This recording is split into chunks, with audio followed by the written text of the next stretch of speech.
17 ఒక చారిత్రక దినంగా చారిత్రక సందర్భంగా భారత గణతంత్ర రాజ్యంలో అలనాటి హైదరాబాద్ సంస్థానాన్ని విలీనం చేసుకునేటువంటి ఒక మహత్తర చారిత్రక సందర్భానికి సాధించే క్రమంలో అసూలు బాసినటువంటి వేలాది మంది అమర వీరులకు అనంతర కాలంలో తెలంగాణ గడ్డపైన సాగినటువంటి మహోన్నత మహోద్యమాలకు బలైపోయినటువంటి అసూలు బాసినటువంటి అక్షుతర్పణ చేసినటువంటి అమరవీరులందరికీ శ్రద్ధాంజలి ఘటిస్తా ఉన్నారు. కోటి భాగ్యనగరంలోని మాత్రమే ప్రదేశం ఇది. అలనాటి సురేబాజ్ ఖాన్ త్యాగాల నేపథ్యమే ప్రథమ స్వాతంత్ర పోరాటం అయితే ఈనాటికి ఇక్కడ అశోక స్తూపాన్ని నెలకొల్పుకోవడం ద్వారా భారత గణతంత్ర రాజ్యంలో హైదరాబాద్ సంస్థాన విలీనాన్ని సంస్మరించుకునేటువంటి మహావేదికగా రూపకల్పన చేసుకోవడం జరిగింది.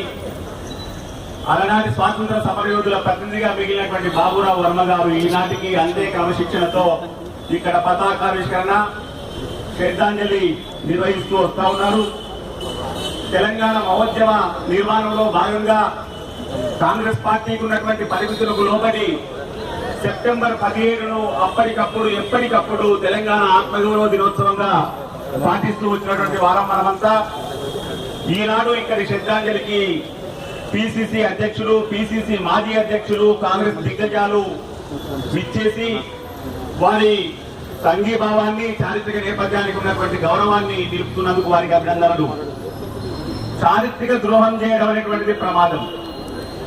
చరిత్రను మలిపితే మర్చిపోవచ్చును, మరుగున పడుతుంది అనేటువంటి భ్రమంలో ఎవరు పోయినా గానీ ఆ చరిత్ర పుటల్లో ఇంత హీనమైనటువంటి హీన చరిత్రను రాసుకోవాల్సి వచ్చిందో గుర్తుంచుకోవాల్సినటువంటి అవసరం ఈనాడు తెలంగాణ పాలకులకు అనుదించింది అనేటువంటి వాస్తవాన్ని గుర్తు చేస్తా ఉన్నాం.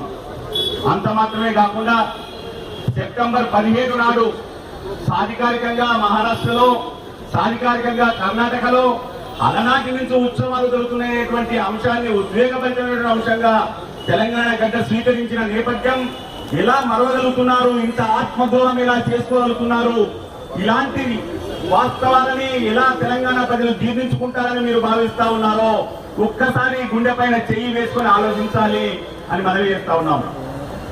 ఇది విముక్తి, ఇది విమోచనం, ఇది దాశ శృంఖలాల నుంచి బయటపడినటువంటి ఒక స్వాతంత్ర నేపథ్యం అనేటువంటి వాస్తవాన్ని అనేకులు అనేక కోణాల్లో స్వీకరిస్తున్నప్పటికీ కాంగ్రెస్ భావజాలంతోనూ తెలంగాణలోని అలనాటి ఆర్య సమాజ భావాలలో కానివ్వండి, ఇతర సంస్థాగత నిర్మాణాల అనేక కోణాల్లో కూడా దీన్ని భారత గణతంత్ర రాజ్యంలో తెలంగాణ హైదరాబాద్ సంస్థాన విలీన దినోత్సవంగా స్వీకరిస్తా ఉన్నారు.